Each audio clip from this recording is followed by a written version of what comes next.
Hello viewers, this is Rona's Teaching Ministries, and today's video will be on how to help your child cope with exam stress and anxiety during the PSLE. So this is a very relevant topic because it's extremely stressful in Singapore right now with all the PSLE exams going on. So I hope that this particular training will be helpful for you. I empathize with parents because it's really not easy with your children taking the PSLE examinations. And I'm a trained professional counselor and lecturer with 26 years of experience in counseling and teaching. Please note, though, that this teaching ministry is not intended to replace therapy and counseling. Viewers should seek counseling from trained professional therapists or counselors for any issues they are facing. Okay, so I have a master's in counseling and psychotherapy and a degree in English language, literature, and sociology, postgraduate diploma in the Satir systemic brief therapy, and a certificate in choice theory and reality therapy. So why should you watch this video? You should watch this video because it will help you to help your child, especially as they are very stressed out and anxious during the PSLE exams. So what we want to do is to help reassure your child that you as a dad or mom love him or her totally. And this is unconditional love, that his or her self-worth is not based on their marks and that he or she is much more than a grade. So verbal reassurance is very important for children. As Asians, we are sometimes very shy or hold back from verbal reassurances of love. However, it is very liberating and reassuring from your child to hear that you love him or her totally and unconditionally. My mother used to reassure us whenever we were studying for major exams that it was okay even if we did not do as well as we wanted to, because she wanted to reassure us that what mattered was that we were loved. And so it's very important that we empathize as parents, we show concern, care, and love, and that we reflect their feelings and their struggles. For example, we could say, I empathize that the PSLE exams are very stressful, and you are feeling very stressed and anxious. Use a low and soothing tone and speak calmly so that your child will be calm. Daddy and mommy are here for you. You're not alone. And tell your child that it is enough that they just try their very best and recognize their efforts and small improvements. This will encourage your child to try better. So you could say something like, just try your best and do it step by step. Don't pressurize yourself too much. You're already doing well in your revision. So break down these overwhelming manageable tasks into smaller steps. For example, if they have 100 questions to do for math, help them to break it down to something smaller. Example, they could do 10 questions each day in order to finish the homework. Very importantly, give your child a hug, a pat on the shoulder. This is so reassuring for children. I've worked as a counselor for 20 over years, and I found that those children with parents who were very reassuring and who were able to express their love very openly and were very encouraging, they did better in emotionally, psychologically, socially, and also bounced back better, even if they did not do so well for exams. And they were able to pick themselves up after a paper and work on it again. So what we want to do also as parents is we can cook their favorite meal, and good nutrition such as soups, vegetables, fruits, wholemeal bread, protein like fish, is very, very good because all this will feed their mind and their body and fortify them for the exams. Eat breakfast on the day of the exam and help them to manage the time well and get to school early so that they don't panic. Pray with them based on your religion. So, God really loves us. He says in the good news, I have loved you with an everlasting love. I have drawn you with unfailing kindness in Jeremiah 31:3. So we are all greatly loved and valued, unique and special. Managing test and exam anxiety. I'll touch first on anxiety. It's very normal for your child to be anxious before and during the exam. So how do we unfreeze the brain? First of all, we want to know, why does my brain freeze? In other words, why do I become anxious and panic? And secondly, we want to ask, what can I do when this happens? So we want to come up with good coping strategies to manage the anxiety. If your child panics before or during the exam, and they're having a panic attack, blanking out, having a mental block, brain freeze, having a stress reaction, test anxiety, and performance anxiety, this is very common and understandable. And I empathize that many parents are very stressed out. In fact, the PSLE is one of the most stressful exams for Singaporean parents. So we want to help our child and ourselves understand that the brain freezes and flips because the brain perceives a threat. And so it sends a message to the brainstem, which then triggers a self-protectionist reaction. The brain will ask the body to either fight, flight, freeze, which is not move, or go into a frenzy, which might include screaming, shouting, crying, and being in great confusion. So freeze is one of the ways that the brain responds to perceived threats in the environment. When a human being feels overwhelmed and threatened, how can we help our child? Very importantly, we want to help our child to breathe. So we want to help them to realize that in changing their breath, in managing it, they can calm down. So when they're in the exam hall, if they forget something and they freeze, tell them to look up so that it can break the negative energy and the negative cycle, as well as the negative self-talk. They can use their fingertips to rub their earlobes, the tender part of the ear between the thumb and the index finger. This can help them to relax and reduce the anxiety, panic, and stress. After that, they can use positive self-statements that are calming and soothing. For example, positive self-talk statement would be to tell themselves, it's okay, don't panic. The answer will come back to me. Breathe deeply. Let my brain rest for a while. I will be able to remember. Look at the exam question, underline the key question, and tackle it one step at a time. Stay calm. Stay cool. I'm going to be okay. Breathe deeply. If your child is religious and your family is religious, you can also teach your child to pray, to ask God to help him or her to remember what they studied and to stay calm. God is a God of love. He cares about all of us. So we can reach out to him. After they've calmed down, they can start writing. So this will break the cycle of panic. This is another resource on breathing. It's a 2-minute video, which you can watch in your own time. Basically, you breathe in for 7 seconds, you hold the breath for 7 seconds, and then you exhale for 8 seconds. This will help the person to calm down. Because when we are panicky and anxious, our heart beats very fast and we become very breathless. We could hyperventilate.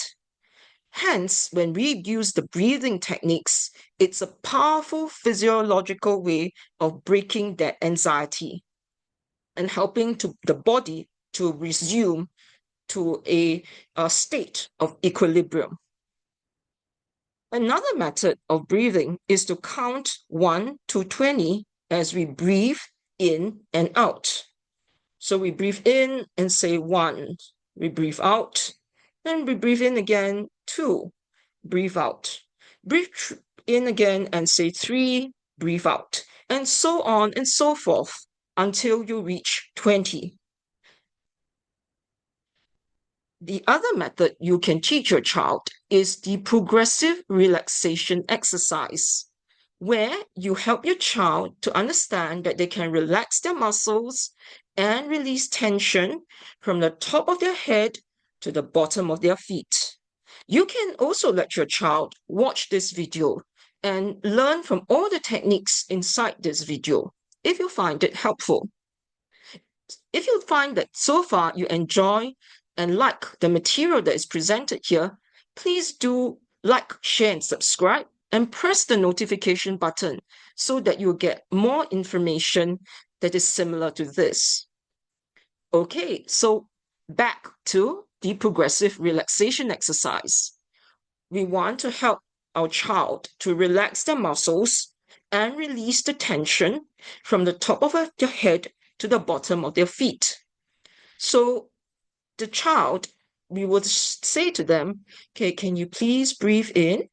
Take a slow, deep breath. Breathe in and breathe out. When you breathe in positive energy and exhale. When you exhale, breathe out any negativity, any tension, any stress. So you breathe in and you breathe out, moving from the top of your head to the bottom of your feet, relaxing each muscle group, clenching and unclenching. Finally, you would visualize a calming scene, example, a beach or a garden. And then your child can use calming self-talk, such as, just relax, take it easy, stay calm, let go of the tension, don't get too stressed out.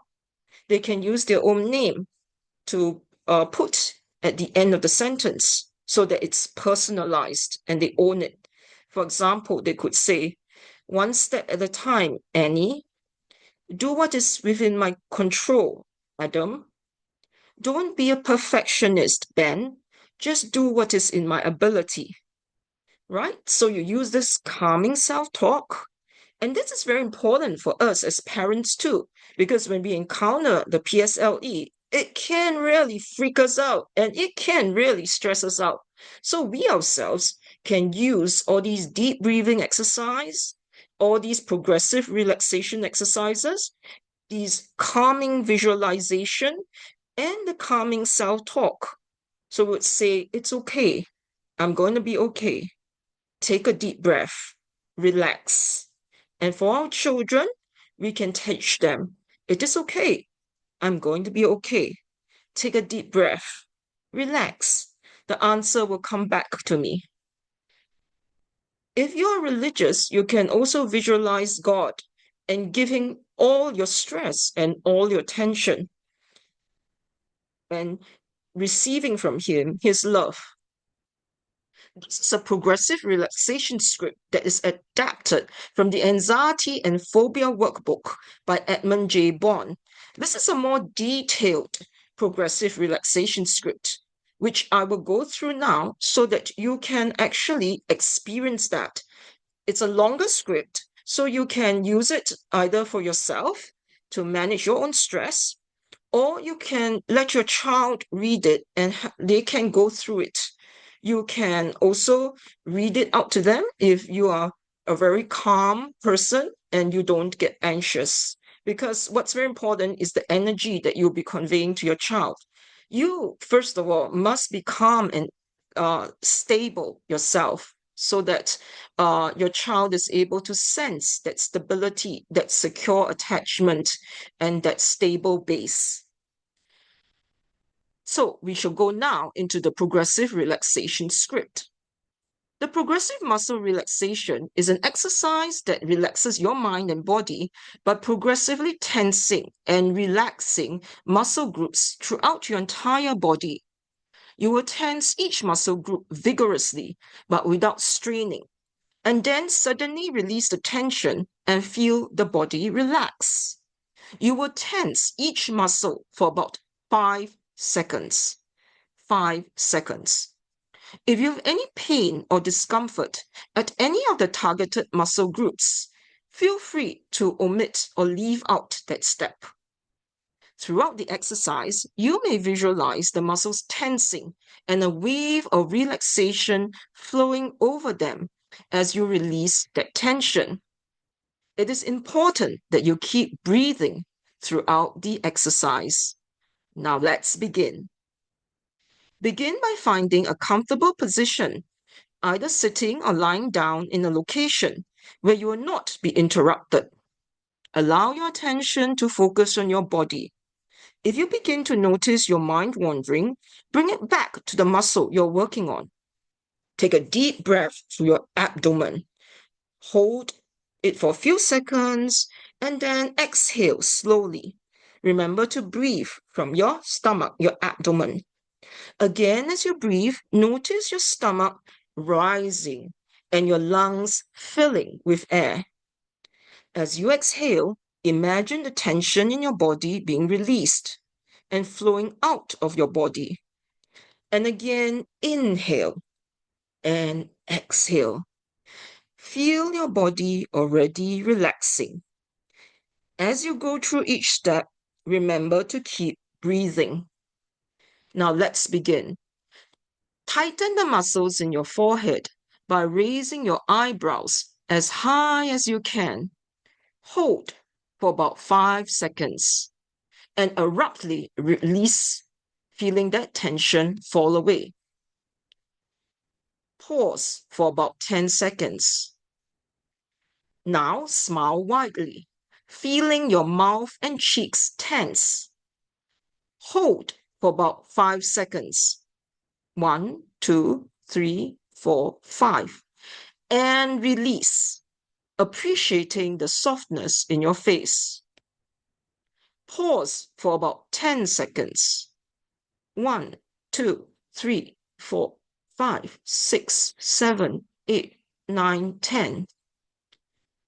Very good. Next, tighten your eye muscles by squinting your eyelids tightly shut. Hold for about 5 seconds and then release. Pause for about 10 seconds. Gently pull your head back as if to look at the ceiling. Hold for about 5 seconds and then release, feeling the tension melting away.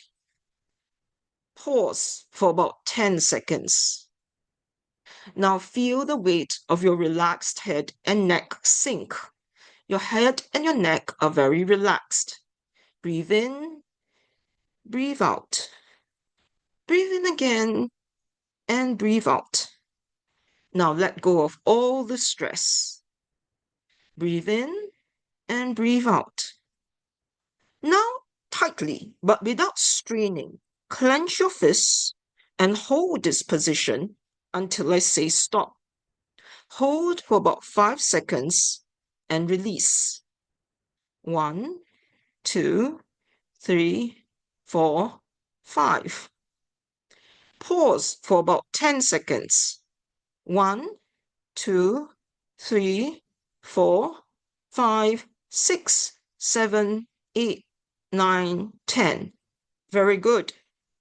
Now flex your biceps. Feel that buildup of tension. You may even visualize that muscle tightening. Hold for about 5 seconds and release, enjoying that feeling of limpness. Breathe in and breathe out. Now tighten your triceps by extending your arms out and locking your elbows. Hold for about 5 seconds and release. Pause for about 10 seconds. Now lift your shoulders up as if they could touch your ears. Hold for about 5 seconds and quickly release, feeling their heaviness. Pause for about 10 seconds. Tense your upper back by pulling your shoulders back, trying to make the shoulder blades touch. Hold for about 5 seconds and release. Pause for about 10 seconds. Next, tighten your chest by taking a deep breath in. Hold for about 5 seconds and exhale, blowing out all the tension.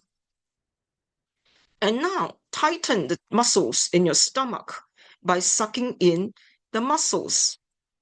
Hold for 5 seconds, release. Pause for 10 seconds. Next, gently arch your lower back. Hold for 5 seconds, relax. Pause for 10 seconds. Feel the limpness in your upper body, letting go of the tension and stress. Hold for about 5 seconds, relax. Next, tighten your buttocks. Hold for 5 seconds. Release. Imagine your hips falling loose. Pause for 10 seconds. Tighten your thighs by pressing your knees together as if you're holding a coin between them. Hold for about 5 seconds and release. Pause for 10 seconds. Now flex your feet, pulling your toes towards you and feeling the tension in your calves. Hold for about 5 seconds and relax. Feel the weight of your legs sinking down. Pause for 10 seconds. Curl your toes under tensing your feet. Hold for 5 seconds. Release. Pause for 10 seconds. Now imagine a wave of relaxation slowly spreading through your body, beginning at the head and going all the way down to your feet. Feel the weight of your relaxed body. Breathe in and breathe out. Breathe in and out. In and out. And so you end the progressive relaxation exercise in a state of deep relaxation. I hope that was useful for you. And if you have any thoughts or comments, please do write in and we can discuss more ways to create content that is useful for you, that you feel that your child may benefit from. All right, so let's go on to the next part. These are more physiological tips to help your child cope with the anxiety during the PSLE or major exams. First, we want to help our child to breathe. So if they're hyperventilating, we want to give them a glass of plain water or Milo or hot chocolate to manage that hyperventilation and to reduce the anxiety.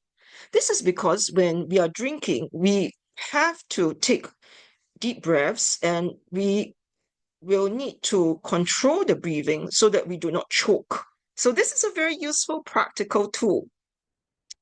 Please do not give your child fizzy drinks or soda or energy drinks when they are anxious, as this will cause them to have a sugar spike and there's a peak and then there's a crash. So that is counterproductive, not helpful. The fourth method is that we could have a water bottle of water that they can bring into the classroom or the exam hall to keep them hydrated. This is very important because water gives them energy and optimal brain functioning. Fifth, we can cook a good meal. Research has very clearly shown that spaghetti, fruits, and walnuts can help beat depression and lift the mood. So we want to avoid foods that are processed or deep fried, like French fries. We want to give our children whole foods, really nutritious foods.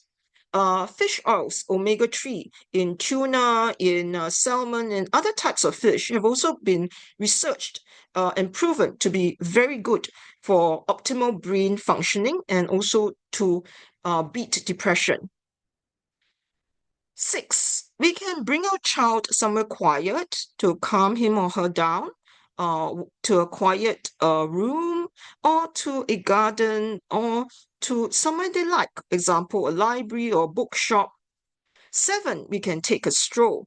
Nature and bilaterals of walking are very calming, as we take in the fresh air and we have a change of environment.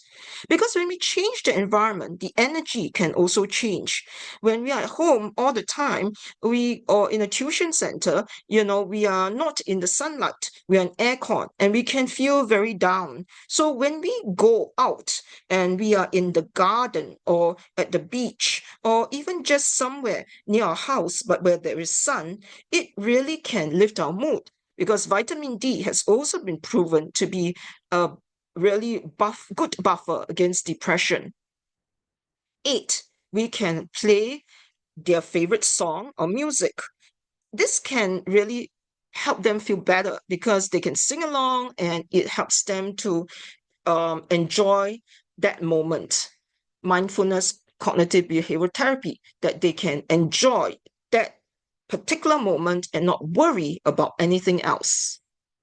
Now, cognitive strategies that we can use to help our child during the exam is the cognitive behavioral therapy, where we target distorted, negative, inaccurate thoughts and replace them with positive, accurate, and empowering thoughts. CBT is a very effective counseling model. So, for example, the child panics before the exam, they lose motivation, they stop studying, they are frozen. What you can do as a parent is to empathize with your child and say, yes, I empathize. You're really scared, you're really stressed, and you've lost motivation. Now, ask your child to write out a worry list. So spend only 10 minutes on the list and write down positive coping methods. Then they can tear up the list and throw it away. Why do we do this? This is because it's a way of letting go of stress. So they're limiting their worry. This technique helps them to write out what is worrying them, put what is in their brain onto paper, and then they limit that time of worry. And they also write down what they can do to help themselves. For example, they could write out that I'm worried I'll fail the exams. I'm worried I won't pass my PSLE. I'm worried that I will be laughed at by my friends, etc., etc. And then positive coping methods could be, I know that I've already studied, and as long as I try my best, that is good enough. Secondly, my friends won't laugh at me. Those who are my true friends will support me and care for me and encourage me, just as I will care for them and encourage them during the exam. Those who are not my true friends would be the ones who laugh at me, and they're not worth it. I can let go of those kind of toxic friendships. Now, after they write down these, they can tear it away and throw it away. And you can tell a child, you do not need to worry excessively. It's not helpful to keep thinking the same thing over and over again. We call this rumination. Rumination is not helpful because we are just dwelling on the same thing, but we are not making any headway. So instead, reassure the child that we love you, we are here for you, and as long as you've done your best, that is good enough. Another method of CBT, cognitive behavioral therapy, is that if the child panics during the exam and they cannot recall what they've studied, and so they cannot answer the question, the student then freezes and does not write anything. You as a parent can tell your child, okay, do deep breathing, don't panic. If you really freeze during the exam, tell yourself it's okay, it's all right, and I can do this. I just need to relax. The long-term memory will come back and I'll be able to remember this thing. And go back to the deep breathing techniques that were taught to you in this video. Okay, so I hope this is helping you so far as in terms of empowering you with strategies to help your child. We're going to dive deeper now into more coping strategies. For example, you can ask your child, what's the worst thing that can happen and how you're responding to that? And ask her how he or she can cope with and manage the anxiety. So help your child to know that what they need to do is to work on things within their control and let go of what is not within their control. So I repeat that. Help your child to know it's important to work on what is within their control and let go of what is not within their control. For example, you could say to her, Annie, you are a very hardworking girl and you've been doing very well. And that's very good. So it's normal you'll feel stressed and worried because you hope to get an A for this paper. But do what is within your control, which is to revise, have a good night's sleep, eat well, and don't stay up too late and get to the exam hall on time. So do that which is within your control, because that is something within what you are able to manage. But let go of the things that are not within your control. For example, you worry that the exam paper will be too difficult for you, that you cannot understand the passage. Let go of that because you've already done your best to prepare. So don't be too hard on yourself. Just be gentle and kind to yourself and just do your best. But don't pressurize yourself too much because that's counterproductive. Yeah. So take a deep breath, Annie, and just work on what is within your control. Channel the stress, anxiety, and worry to something productive. So instead of worrying, maybe what you can do is, listen to some music first, or go for a walk, or eat something you like, or talk to a friend, and then you'll come back and then you revise again and you go through your notes. All right, Annie? Okay, so this is how you could speak to your child. Use a low, calm tone, a soothing voice, and center and ground yourself first so that you can have that love and that positive energy to give to your child. I've always been inspired by my mother, who was always very calm, reassuring, and loving during all the major exams in my life, from PSLE to O level to A level to university. She was always just so nurturing. So I believe even as you use these strategies and teach your child these strategies, your child will be able to be empowered and feel your love and your nurture.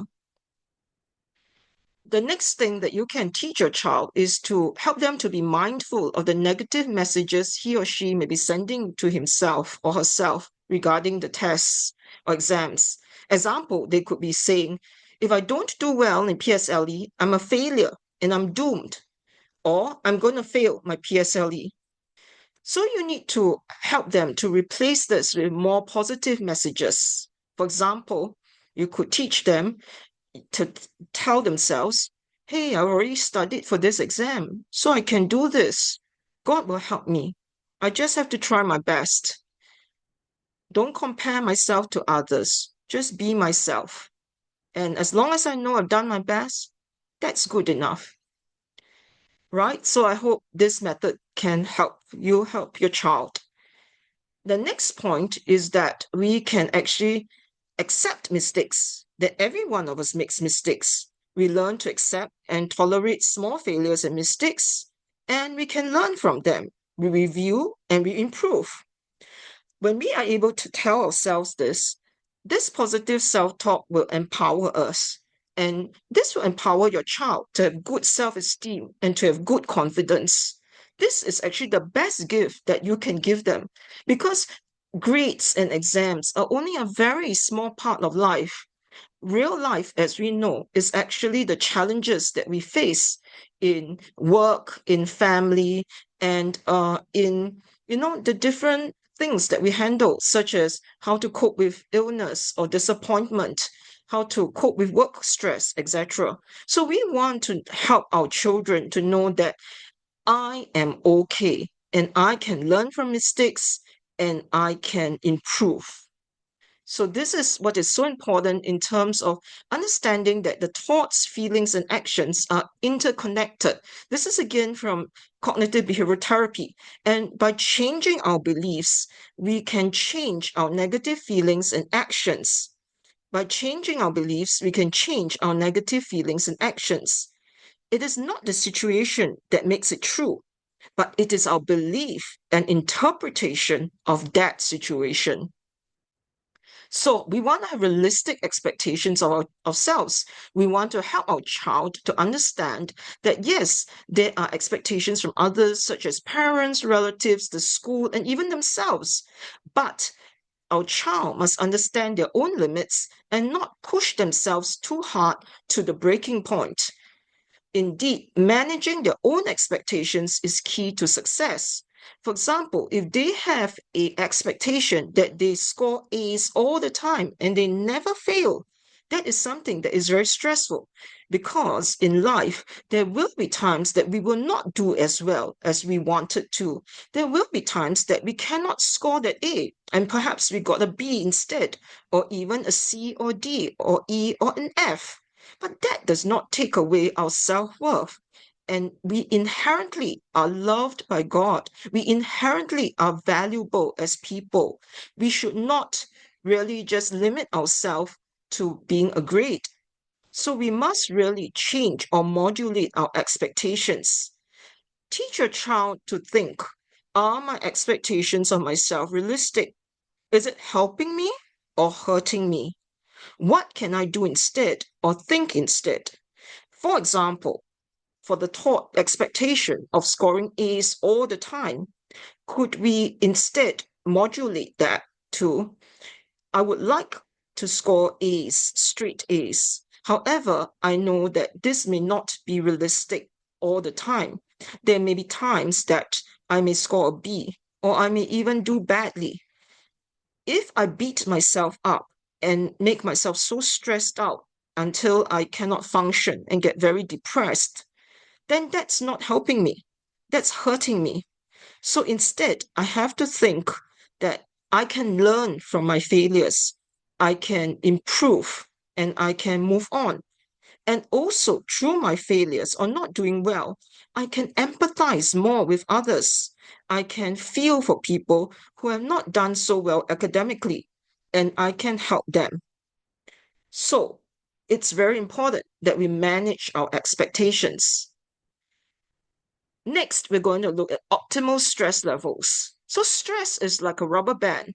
Too little stress, there is no growth. We don't reach our full potential. We underperform. That's why I do empathize that for many parents, you would want your child to have optimal stress. That is very normal because we want our child to self-actualize, to reach their full potential, to be the best version of themselves. So in optimal stress, there is indeed growth intellectually, emotionally, and morally, and they are able to reach their full potential and be mature. We as parents should aim to not overly stress our child. And also, if there's too little stress, they can't grow. But it is to look at how we manage the environment and also what are the messages that they send to themselves so that there's optimal stress but not too much stress. Because if there's too much stress, then the child will snap or break and they cannot perform.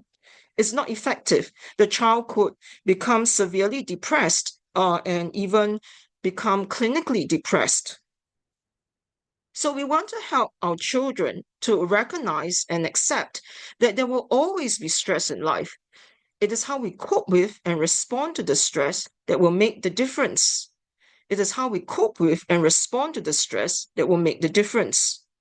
Unhealthy ways include negative thinking, self-blame, hating ourselves, self-hatred, putting down ourselves, saying, oh, I'm so stupid, I'm so lousy, why can't I be like Adam who's so smart? All these are not healthy. They're very bad for self-esteem and self-worth. So instead, we want to teach our child to think positively, to have healthy ways of thinking, to have positive, realistic ways of thinking, and to change that distorted thinking. For example, we can help our child to think in a way that says, it's okay that I am not as smart as Adam. I'm not a straight A student, but I have my strengths too. I'm generally doing quite well scoring a combination of A's and B's. And what is more important is that I'm willing to try. I'm good at sports, and I'm a good friend to my other friends, and I'm a caring person. So when we help our child to look at their strengths and to see how they can help others, we actually will help empower our child to go beyond grades, to go beyond a very narrow definition of themselves and a very narrow definition of what is success. After all, at the end of our lives, we won't be thinking how many A's we scored, right? We'll be thinking about the lives we touched and the people who loved us and the people we loved and the relationships and what gave us meaning and purpose. What are the things we did that helped others? And we appreciate that. And also the way other people helped us. So we want to know that really when we empower our children to understand that there is a connection between the thoughts, the feelings, the actions, the outcomes, and consequences, and we replace distorted, faulty, inaccurate thoughts with positive, accurate thoughts, then we will have positive feelings of peace, love, joy, care for ourselves and for others. We'll be hopeful, and there will be a positive outcome. We will see hope. All right. So I know we've gone through a lot of material, but I hope that this has been helpful for you so far. Thank you so much for listening in to this, video. Now, parents, the next step I would like to help you to uh, have some information on is how do we help our child to feel better by doing something different? So when we do something different, we are actually changing the behavior. And in changing the behavior, we change the mood. So we help break the anxiety and stress by going for a walk with our child, basking in nature, because there's a lot of negative ions and fresh air, and that lifts the mood, and vitamin D as well is from sunlight. Thirdly, we want to listen to music. This can soothe the soul. We can dance, we can move with our child. This brings a lot of joy. Fourth, we want to take care of the body in terms of good nutrition. We want to exercise at least 3 times a week, and we want to get enough sleep, 8 hours of sleep a day at least. So when we're having exams, we really should not sleep very late and play handphone games, because that will not give us enough energy and concentration and focus. 5, we want to help our child to study in 1 hour blocks. We can help them set up a timetable so that they know what they can study during that hour. 6, we want to take 5 to 15 minutes of breaks in between the hour. Do something relaxing, fun, enjoyable. Watch a comedy, exercise, etc., etc. 7, we can help our child to talk to a friend or family member they trust to de-stress. So social support is very, very important because we all need friends, right? No man is an island. And sometimes your child may also feel it's very helpful to text a caring friend. Next, if your child is really very stressed, overly stressed, and it's overwhelming, and they may be having some depression or severe clinical anxiety, please do bring them to speak with a counselor. There is no shame in this, and it's confidential. And you're empowering your child and yourself as a parent. You're showing love, care, and support for your child and getting practical help. It helps to have someone listen and talk out issues and brainstorm solutions. There's a school counselor in every school, so you can reach out to that school counselor. These are also different counseling centers in Singapore that you can approach for help, like the Counseling and Care Center. The addresses and telephone numbers are correct as of the time of this video. And there is also Care Corner Counseling Center. There is also Shanyu Counseling Center and Wings Counseling Center. There are other resources for financial aid, such as the CDAC, Mendaki, and National Family Service Centers. So in conclusion, the problem is not the problem. It's how we respond to the problem, as what the great family therapist Satya said. Thank you so much, parents, for listening in to this video. I hope it was helpful for you. And if you found it helpful, please do press subscribe and the notification button so that you can receive more information in future videos. Please do like, share, and subscribe. These are the references. And another gentle reminder that it's not intended to replace therapy and counseling. So please post topics that you would be interested to learn in the comments section. We can become a community of learners, and this channel is for personal development growth and to empower listeners to learn good counseling models through the topics that are taught. I hope this was helpful for you. Thank you so much, and I'll see you in the next video. So thank you, and we'll meet again soon.